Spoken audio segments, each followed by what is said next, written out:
नमस्कारम बंधु सबुठो पुण्यात्मा सीए जे अन्य को दिए पुण्य श्लोक राजा पुण्य श्लोक च वैदेही पुण्य श्लोक जनार्दन कन्नदाता बलिदाता दाता जीमुत वाहन हरिश्चंद्र महादाता मुख्यदाता जनार्दन ये माने समस्ते पुण्यात्मा तेणु आमे ये पुण्यात्मा मानक नाम स्मरण करी शଯ୍ୟା त्याग करिबा तेणु फल कौन हम शुभे शुभे दिन जीव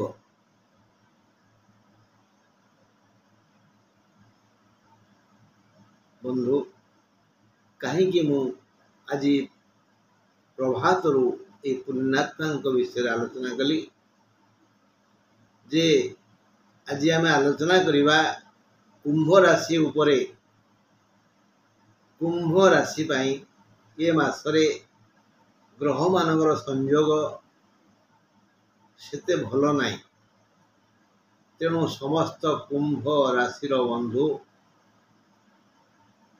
प्रभात रु प्रतिदिन यही पुण्यात्मा स्मरण कले दिन सुखरे और शांति जीव बोली आशा करिछि।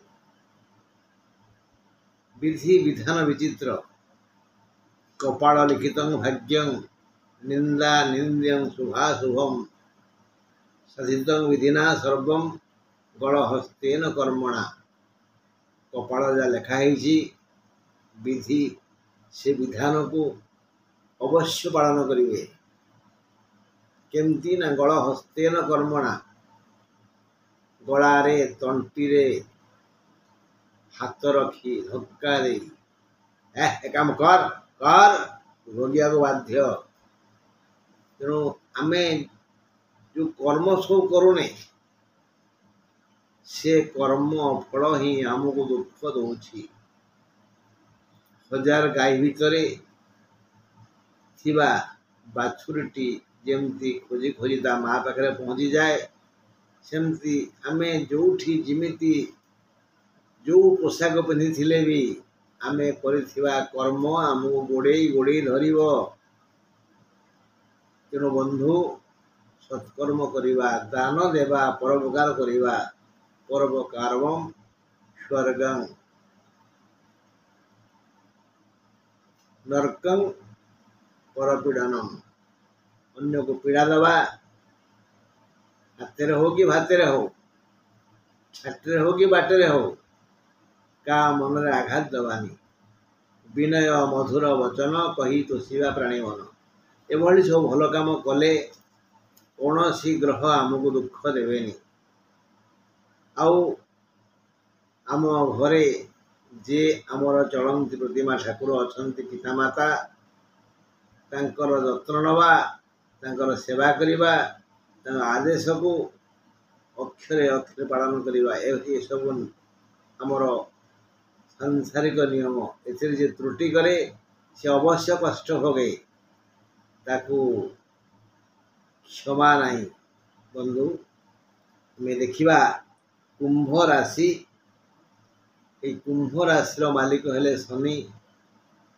शनि जातक जो जो जगार थिले भी यदि कुंभेर अछंती ना ताहले से भारी प्रसन्न आउ जे प्रसन्न से दंड दबनी तेणु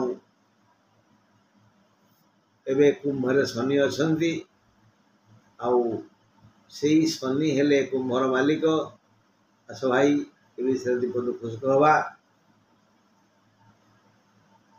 बोले धनिष्ठा शतभिषा पूर्वभाद्र धनिष्ठा 23 नक्षत्र शतभिषा 24 नक्षत्र पूर्वभाद्र 25 नक्षत्र यही 3 नक्षत्र मिलगले राशिटी है कुंभ कुंभ राशि की खिन भिन करदे बाहर 3 नक्षत्र 23 24 25 यही 3 नक्षत्र समाहार रे कुंभ राशि सृष्टि यही कुंभ राशि मालिक हेले शनि।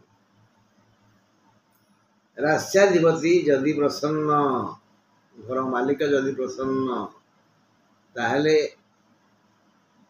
जमती घर विकास हुए। तो राष्ट्राधिपति जो राशि अधिपति जी से प्रसन्न ताहले से राशि सर्वांगीन मंगल हुए।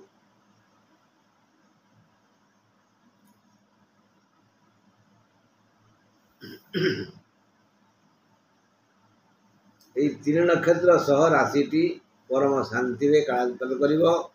शनि महाग्रह एवं कुंभरे शनि तुलारे उच्च मात्र कुंभरे शनि सर्वशक्तिमान। शनि उच्च तुलारे नीच मेषरे किंतु कुंभरे से सर्वशक्तिमान माने प्रसन्न रहती। यही शक्तिशाली शनि कुंभ राशि को सबु दिगरु सहाय होउची बोली कुंभर अछंती एवं शनि कुंभ राशि को से एवं संपूर्ण प्रकार सहयोग करुछंती बोली कुंभ राशिया माने दुर्दिन रे भी हसी पारुछंती अभाव रे भी आनंदित अछंती केवल शनि को पाई।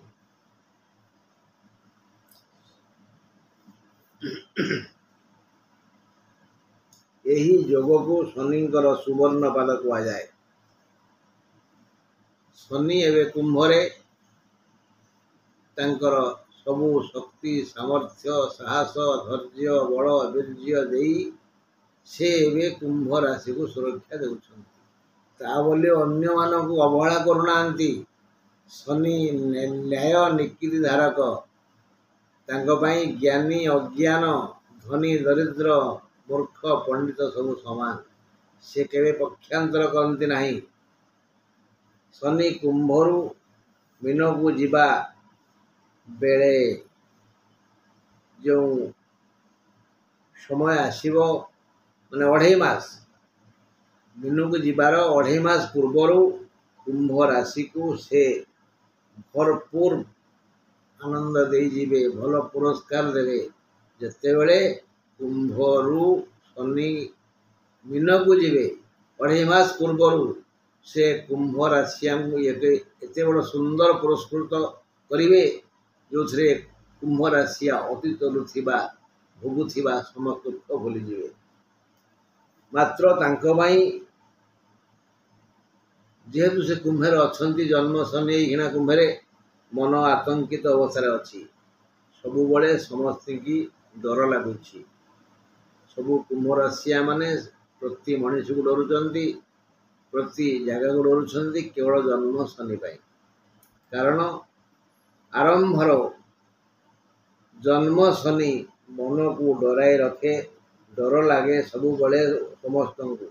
द्वितीय राहु शनि काम सैला द्वितीय राहु राहु एवं मीन रे आउ धन स्थान रे राहु एवं धन हानि हेबार प्रश्न उठुनी।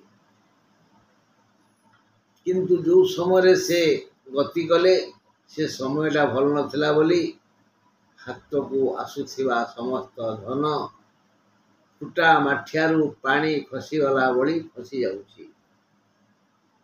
कौनसी उपाय रे संचित धन सरीजीव एई द्वितीय राहुंको पाई।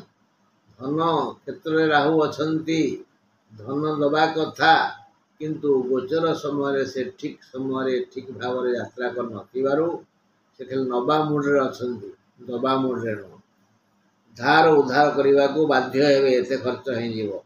एपरिकी भूल काम कराई पुलिस कोर्ट पर्यंत कथा जाई पारे। राहुंको पाई कुंभ राशि बंधुगण जाबतीय प्रकार भूल करिवे भूल कथा कहिबे भूल काम करिवे भूल बाटरे जीवे भूल भूल भूल भूल भूल पूरा भूल हो जीवे। फल कथाटा उपरକୁ जीव पुलिस कोर्ट पर्यंत कथा जीव सी आरेस्ट हे जेल जीवे। तेणे शनि समस्त समस्यार समाधान करी 23 नक्षत्र धनिष्ठा को सुख देवे 24 और 25 को शतविशा और पूर्वभाद्र को विजय कराइबे आनंदित करिवे। ବୁଝିଗଲା ତ? ଶନି ତାଙ୍କ ପ୍ରିୟ ରାଶିକୁ ଦଣ୍ଡ ଦେଇପାରିବେ ନାହିଁ। ଯେତେ ବଳବାନ ଶକ୍ତି ଦଣ୍ଡ ଦେଲେ ବି ରାହୁ ବଳବାନ ଶକ୍ତି ପାଖରେ ଅଛି, ଦଣ୍ଡିତ କରିବ, କିନ୍ତୁ ଶନି ସୁରକ୍ଷା ଦେବେ। ତେଣୁ ବନ୍ଧୁଗଣ, ରାହୁକୁ ଆଉ ଡରନ୍ତୁନି, ଶନି ସୁରକ୍ଷିତ ରଖିବେ ଆପଣଙ୍କୁ।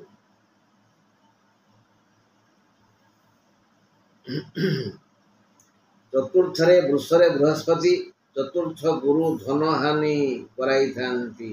ରାହୁ ଭଳି ଗୁରୁ ମାନେ ବୃହସ୍ପତି ମଧ୍ୟ ଧନ ହାନି କରାଇଥାନ୍ତି। କେଉଁପରି ଧନ ହାନି କରିବେ? ଏହି ତିନି ନକ୍ଷତ୍ରଙ୍କ ବାମ ହସ୍ତରେ ମୃତ୍ୟୁବ ଯନ୍ତ୍ରଣା ଦେବେ। এই ତିନି ନକ୍ଷତ୍ର 23, 24, 25 ଏମାନଙ୍କର ବାମ ଅଙ୍ଗ, ବିଶେଷ କରି ବାମ କାନ୍ଧ, ବାମ ହାତରେ ଭୟଙ୍କର ଯନ୍ତ୍ରଣା ହେବ। ସମସ୍ତେ ସମାନ ନୁହଁ, ଅଲଗା ଅଲଗା ହାତ, କିଏ ପଡ଼ିଗଲା, କାହାର ଅଚଳ ହେଇଯିବ, କାହାର ଭାଙ୍ଗିଯିବ, କେଉଁଠି ଗୋଟେ ବିରୁଡ଼ି ଖେଞ୍ଚିଦେବ, କଣ୍ଟା ଫୁଟିଯିବ ଇତ୍ୟାଦି। କଣ୍ଟା ଫୁଟିବନି, କେମିତି ଫୁଟିବନି?